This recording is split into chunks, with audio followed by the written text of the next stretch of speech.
Welcome back, everyone, to another story. Before the story begins, I just want to say that yesterday we released our longest and most detailed story ever at a massive 35 minutes long on our Patreon page. If you're looking for more content from us, consider checking us out there with the link in the description. Now, we really hope you enjoy the story. After an exhausting week of work, I was desperate for a break. The daily grind had been relentless, and I needed to unwind. Thankfully, my friend Mark had invited a bunch of us over for a movie night at his place, a tradition we'd maintained since college. I figured it was the perfect excuse to kick back, drink a little too much, and let my mind drift away from deadlines and responsibilities. When I arrived, Mark's living room was already buzzing with laughter and conversation. The room was dimly lit, a mix of neon from a beer sign on the wall and the soft glow from the TV. The scent of cheap pizza and beer lingered in the air, a familiar and welcome aroma. I spotted a few familiar faces sprawled across the couches, red solo cups in hand, already well into the night's festivities. Mark greeted me with a half-empty bottle of beer, his eyes bright with excitement. "Finally! Took you long enough," he said, shoving the bottle into my hand. "We were about to start without you." I smirked, taking a sip. Yeah, some of us have real jobs, you know." The banter flowed as effortlessly as the drinks. We started the movie, a mindless action flick that no one was really paying attention to, too caught up in our conversations. The night blurred together, laughter mixing with the occasional loud commentary about how ridiculous the movie was. The alcohol only made it funnier, and soon, the credits were rolling before I even realized how much time had passed. Some of the guys started to head home, clapping each other on the back as they made their way to the door. Others lingered, not ready to let the night end just yet. Eventually, it was just Mark and me, sprawled out on the couch, both too drunk to move and too content to care about the late hour. That's when Mark grinned at me, his eyes gleaming with excitement, a mischievous energy practically radiating from him. "Hey, have you ever heard of this weird app?" he asked, pulling out his phone with an almost dramatic flair. I raised an eyebrow, my curiosity piqued despite my drunken haze. "What kind of app?" "You know how Snapchat has filters that change your face?" he said, his voice laced with intrigue. "Well, this app does that, but for real. Like, it actually changes your body in real life." I scoffed, letting out a short laugh. "Yeah, okay. And next, you're gonna tell me you've got a magic lamp in your pocket, too." "I'm serious," Mark insisted, his expression unwavering. He opened the app, his fingers tapping rapidly on the screen as he navigated through its interface. "Look, I'll prove it to you." I leaned in closer, peering at the screen. It had a sleek design, dark mode enabled, and an eerie lack of branding. Mark scrolled through a bizarre selection of filters. Some were normal, like different hairstyles and facial structures, but others were downright surreal. Enhanced musculature, animal hybrids, mythical creatures, it was unlike anything I'd ever seen. Finally, Mark settled on one labeled bodybuilder. With a smug look, he hit apply. At first, I thought nothing happened. I was just about to call him out on his bluff when I noticed his posture shifting. His arms swelled before my eyes, veins appearing where none had been seconds before. His shoulders broadened, his chest pushed outward, and in a matter of seconds, Mark had transformed into an absolute tank of a man. His once loose t-shirt now clung tightly to his body, stretching so much that I half expected the seams to give way at any moment. I stared, mouth slightly agape. Mark flexed, grinning. "Told you." I fumbled for my phone, suddenly desperate to try it myself. My fingers trembled slightly. Whether from the alcohol or excitement, I wasn't sure. I quickly unlocked my screen and navigated to the App Store, my pulse racing as I typed in the name Mark had shown me. As the app began downloading, I kept sneaking glances at Mark, who was still admiring his new physique in the mirror, flexing and laughing to himself. The progress bar seemed to crawl at an agonizing pace. My anticipation built with each passing second, my mind racing with possibilities. Could this really be real? Or was I just too drunk to process whatever elaborate prank Mark had set up? When the installation finally completed, I wasted no time opening the app. I hastily created an account, my excitement outweighing any concern I might have had about putting my personal info into some obscure program. I scrolled through the filters, each one more intriguing than the last. Werewolf, alien, mythical god. My thumb hovered over one that instantly caught my eye. Superhero. The thumbnail image showed a generic muscular figure, clad in what looked like high-tech armor. My breath hitched. I hesitated only a moment before clicking apply. Immediately, a surge of warmth pulsed through my veins, starting at my fingertips and spreading outward. My muscles tensed, shifting, expanding. I could feel my biceps swell, my chest broadening, my body hardening into something powerful, something almost inhuman. A strange, tingling sensation ran through my core, as if raw energy was being infused into every cell of my body. In mere seconds, I had transformed. I glanced down at myself, my shirt now feeling tight across my expanded chest. My arms, massive, defined, as if I had been sculpted straight from marble. My legs felt powerful, sturdy, like I could launch myself across the room with a single bound. I flexed my arm, marveling at the bulging muscle beneath my skin. A rush of euphoria washed over me. This wasn't just some visual trick. This was real. I had become something out of a comic book. I turned to Mark, who was grinning wildly. "Dude," I breathed, still flexing my fingers, feeling the strength coursing through me. "This is insane." Mark and I spent the next hour immersed in the sheer absurdity of the app, laughing uncontrollably as we transformed into increasingly ridiculous versions of ourselves. One moment, I had the towering build of a professional wrestler. The next, I was a cartoonishly thin stick figure with elongated limbs. Mark wasn't faring any better, his latest form resembling a bizarre fusion of a werewolf and a Viking warrior. We kept drinking, our inhibitions vanishing with each transformation, the night growing hazier as the alcohol took hold. Eventually, Mark stumbled toward the kitchen to grab more drinks, leaving me alone with my phone. I slumped deeper into the couch, my fingers sluggishly scrolling through the endless list of filters. My vision swam slightly, my mind pleasantly numbed by the booze. That's when I noticed something that made me pause, a filter labeled gender swap. I blinked, tilting my head slightly as I stared at the glowing words on the screen. My fogged brain processed the idea slowly, thoughts tumbling over one another in drunken amusement. What would I even look like? Would it actually work as well as the other filters? It wasn't like anything bad would happen. After all, it was just a filter, right? Before I could second-guess myself, I tapped apply. A wave of dizziness hit me like a freight train, and I instinctively grabbed onto the armrest of the couch to steady myself. My vision blurred, my head spinning as a strange tingling sensation spread through my body. It wasn't painful, but it was overwhelming, like an invisible force was reshaping me from the inside out. I gasped as I felt my chest push outward, a pressure building before soft curves settled into place. My waist tightened, my frame narrowing, bones subtly shifting to accommodate my new proportions. My limbs felt lighter, more delicate, yet somehow just as strong. My jeans and hoodie hung awkwardly on my much smaller frame, the fabric loose in some places, and uncomfortably tight in others. I struggled to adjust, the oversized clothing making the transformation all the more surreal. My hands trembled as I reached up to touch my face. My fingers brushed against softer, smoother skin. My jawline felt slimmer, my cheekbones more pronounced. I swallowed hard, my throat feeling different, my voice barely a whisper as I muttered, "What the hell?"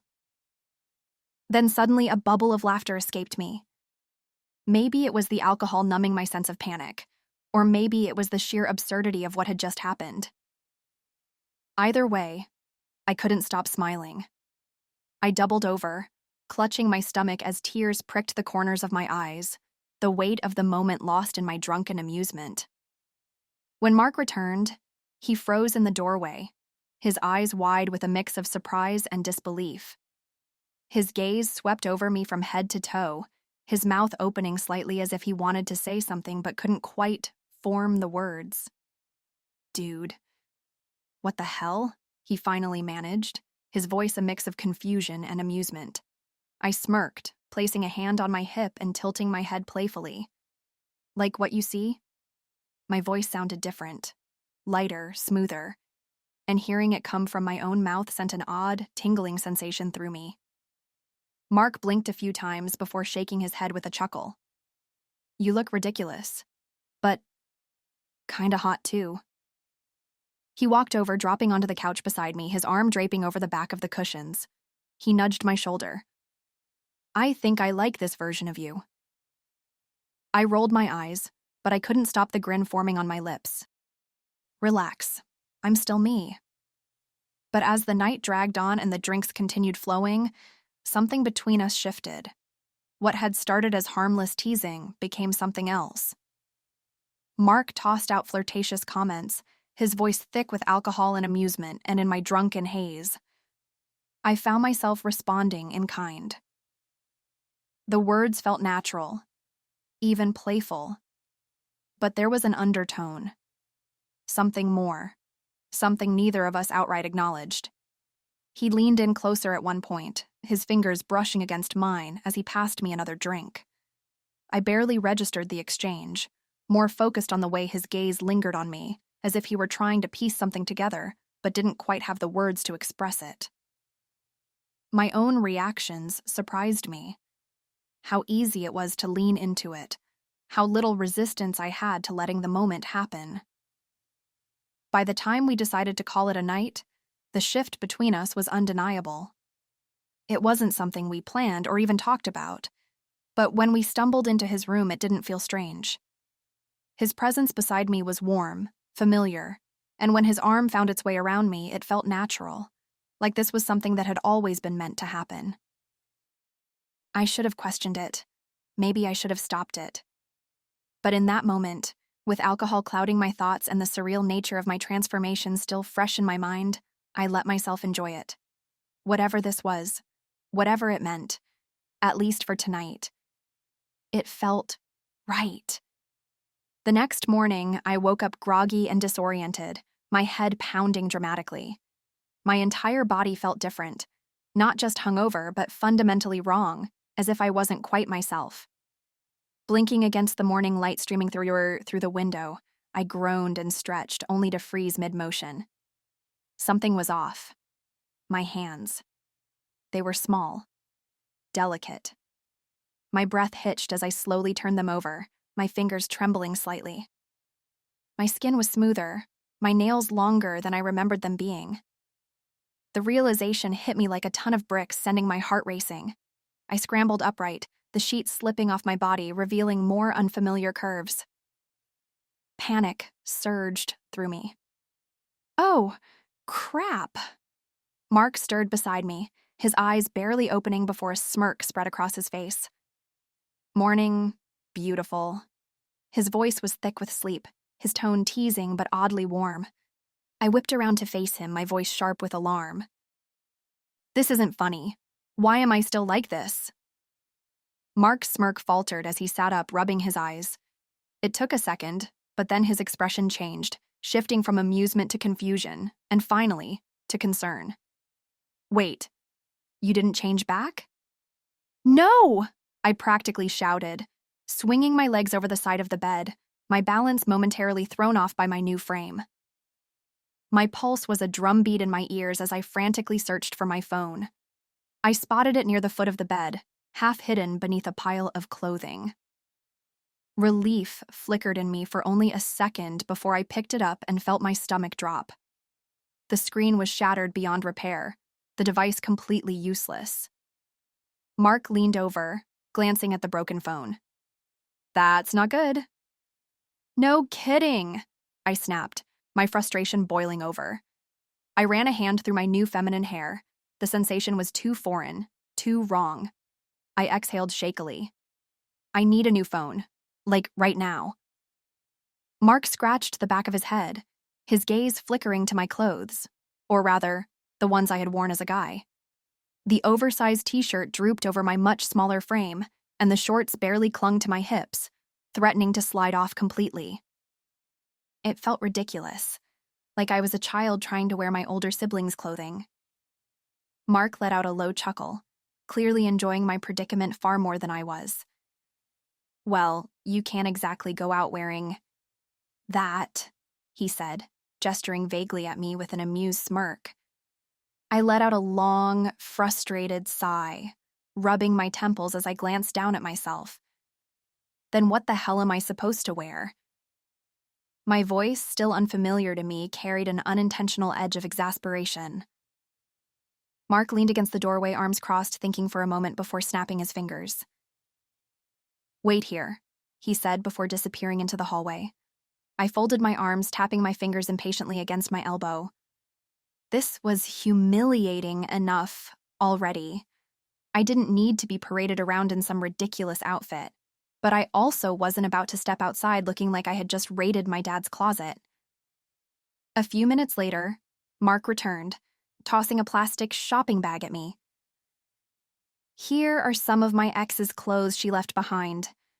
I'm sure something in there will fit, he said, looking far too pleased with himself. I hesitated before reaching into the bag, my stomach twisting at what I pulled out. A tight white skirt and a purple crop top. You've got to be kidding me, I muttered, holding up the tiny pieces of fabric as though they might bite me. Mark shrugged, grinning. That's all I got, unless you want to try going out in what you're wearing now and risk flashing everyone. I groaned, my face burning as I realized he had a point. With no other option, I snatched the bag and trudged toward the bathroom, muttering under my breath. The moment I slipped the outfit on, I knew I was in for an excruciating day. The walk to the phone store was agonizing. Every step felt like an eternity. My nerves wound tighter with each passing stranger. I could feel their eyes on me, or at least that's how it seemed. My face burned with embarrassment, and I tugged at the hem of the skirt, desperate to make it feel less revealing. The soft fabric clung to my legs in a way that only amplified my discomfort, and the crop top left me feeling far too exposed. I caught glimpses of my reflection in store windows as I hurried along, and each time the sight sent a jolt through my system. It was still so surreal to see that woman staring back at me, hips swaying slightly as I walked, long hair bouncing with every step. I was moving through the world as someone else, and it was terrifying. When I reached the store, I entered quickly, grateful for the blast of air conditioning that at least gave me an excuse for my flushed face. The clerk barely looked at me as he approached, asking if I needed help. I forced myself to speak, my voice still foreign to my own ears. Yeah, I need a new phone. Mine broke, I said, clearing my throat halfway through. The guy nodded, completely unfazed, and led me to the display case. The transaction itself was easy, but standing there, waiting for my purchase, felt like an eternity. I shifted uncomfortably, aware of every movement, of how different I felt. When the clerk finally handed me the bag with my new phone, I practically snatched it from his hands. I rushed out of the store, breathing heavily as I made my way back to Mark's place. The entire experience had left me exhausted, but as soon as I stepped inside, relief washed over me. Safe. For now. I wasted no time setting up the new phone, my fingers shaking slightly as I re-downloaded the app. My heart pounded as I logged in, scrolling to find the filter settings. All I had to do was undo what I had done. But when I tried to remove the filter, an error message popped up. Original SIM card required to reverse changes. My breath quickened as I reached for my broken phone, nearly fumbling it in my shaking hands. I pried open the SIM card slot, my fingers trembling, a small sliver of hope clinging to the possibility that maybe, just maybe, it was still intact. But as soon as I saw it, that hope shattered. The tiny SIM card lay in pieces, the damage worse than I had initially realized. It wasn't just cracked, it was completely snapped in half, jagged edges mocking me as I held it up to the light. There was no saving it, no way to transfer it, no way to undo what I had done. A cold dread settled over me, heavier than anything I had felt before. I could feel my pulse pounding in my ears, my breath coming in shallow gasps. My mind raced, scrambling for solutions, but each one slammed into the same impossible barrier. I was trapped. Panic surged through me. I frantically tried re-downloading the app, checked for alternative solutions, even searched for customer support. Nothing. No manual override, no reset option, no failsafe. I tried calling the support line, but the automated voice on the other end simply informed me that all transformations are final unless reversed with the original SIM card. I was stuck. The weight of it crashed down on me all at once. I had come into that night expecting nothing more than a fun evening with some of my friends. And now I was someone else entirely, with no way back. My head spun, my fingers gripping the broken phone as if holding on to it could somehow rewind time. But there was no undoing this. I was going to have to live like this. Days turned into weeks, and weeks into months. At first, every day was a struggle, a battle against the reality I was forced to accept. I had to relearn everything. How to dress, how to walk, how to carry myself in a world that now perceived me differently. The first few times I went out alone, I was hyper-aware of every movement, every gaze that lingered a moment too long. I felt like an imposter, trapped in a body that didn't belong to me. But slowly, things began to shift. The awkwardness lessened, replaced by a growing sense of confidence. I learned how to do my makeup, how to choose outfits that made me feel both comfortable and beautiful. The reflection in the mirror no longer felt like a stranger, but someone I recognized, someone I was beginning to understand. And with that understanding came acceptance. Dating had been one of the most unexpected aspects of this new life. At first, the idea terrified me. I was certain I would slip up, that someone would see through me. But as I went on dates, I realized that I wasn't pretending. I was just being myself. And, shockingly, it felt natural. I found myself enjoying the attention, the way I was seen and treated. I laughed more, felt lighter, as if a weight I hadn't even realized I carried had been lifted. There were still moments of doubt, times when I lay awake, at night, wondering if I had made a mistake. But those moments became fewer and fewer. With every passing day, I embraced this life more fully, not just as something I had to endure, but as something I wanted to explore. I was becoming someone new. Or maybe I was finally becoming the person I was always meant to be. One evening, as I stood before the mirror adjusting my earrings before heading out with friends, I caught my reflection and smiled. The woman looking back at me wasn't someone I feared or questioned anymore. She was strong, beautiful, and most importantly, she was me. Maybe I didn't need to go back. Maybe this was where I was meant to be all along. Thanks for watching this video. More videos will be coming very soon. If you enjoyed this story, you'll love the story shown on screen or another one from our playlist. Before you go, remember to check out our new Patreon page for more stories, polls, and community chats with me. There is more info in the pinned comment and description. Thanks for watching.